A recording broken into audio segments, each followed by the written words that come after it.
When discussing the prequel era, many cite Windu, Yoda, Anakin, or perhaps Dooku as the most powerful Jedi, and these opinions aren't without merit. All of these candidates' mastery over different aspects of the Force was profound. Windu and Dooku were master duellists, even incorporating some degree of the dark side into their fighting style. Yoda had 900 years of experience and had a deep connection to the light side of the Force, while Anakin had the highest midi-chlorian count in galactic history. However, in this video, I will explain why I believe Plo Koon is more powerful and skilled than all of them, largely due to his unmatched mastery of a wide range of skills. He was so powerful, two of the most arrogant Force users in the galaxy, Darth Maul and Anakin Skywalker, viewed him to be a worthy adversary and among the most powerful Jedi of the Clone Wars era. The first piece of evidence that suggests he was indeed the most powerful Jedi of the Clone Wars was his skill with a lightsaber. In fact, he was the only known Jedi to defeat Grandmaster Yoda during a duel. The specifics of how he was able to do this are unfortunately unknown. However, it is widely believed to be due to his unique and powerful lightsaber style. His primary form, Xian or Form 5, was known as the Perseverance form. The form was praised for its proficiency against blaster bolts, as well as against attacks from multiple opponents. However, even though it was a defensive form, it allowed for swift and powerful counterattacks, hence why many Force users preferred it to its defensive cousin, Form 3.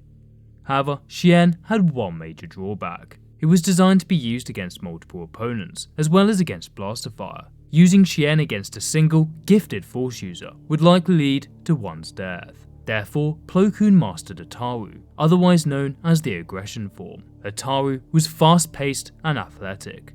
It also required the user to use a large amount of their Force powers to augment their dueling. And, as we shall explore later on in this video, his powers in the Force were significant. By using a combination of Force-assisted acrobatics and powerful strikes, Ataru was the perfect form to use against single opponents. The blending together of these two very different lightsaber forms was pretty much the perfect combination.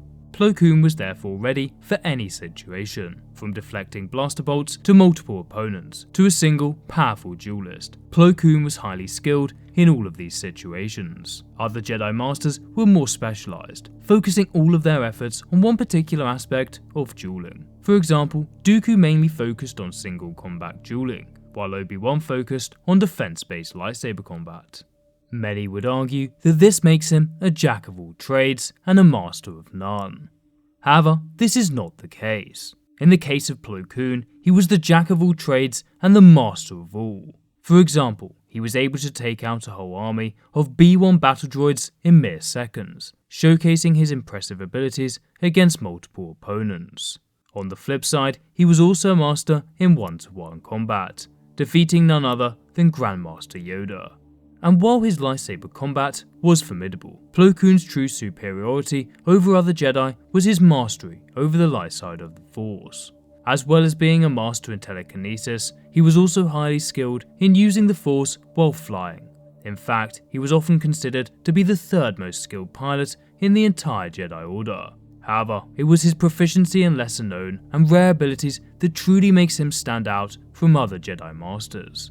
As well as being a member of the Jedi, he also belonged to the Baron Do, an ancient order of the Keldor species that studied and mastered the light side of the Force. The Baron Do studied and used the Force in a very different way to their Jedi counterparts. In fact, many within the Jedi Order considered these Force abilities to be akin to the magic of the Witches of Dathomir, while others looked down upon it as dangerously close to the dark side. Due to his membership of both the Baron Do and the Jedi, Plo Koon learned a wide range of Force abilities. Many of these Baron Do abilities concern themselves with the manipulation of the environment. Plo Koon was able to lower the temperature of his surroundings using the Force.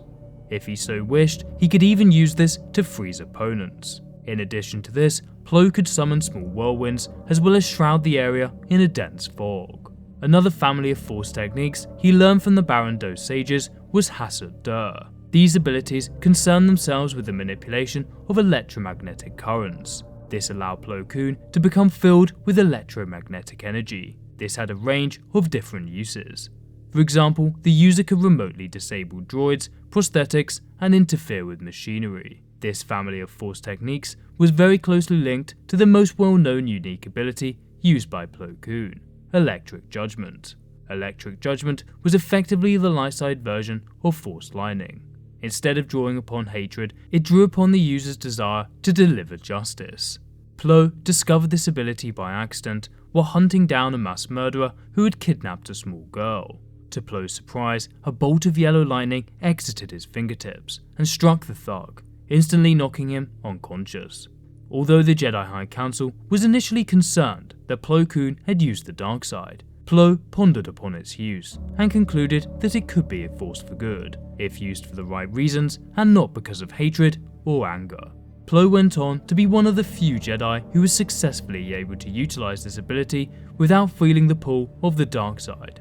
And this, I believe, is what made Plo so powerful in the Force. Possibly due to his unique Keldor psychology, he had a natural affinity for the light side of the Force. This allowed him to use abilities that were usually reserved for powerful dark side users, such as weather manipulation and yellow Force lightning. He often used his immense knowledge of philosophy and the sciences to enhance his Force powers, as was the case with the weather manipulation ability we discussed earlier.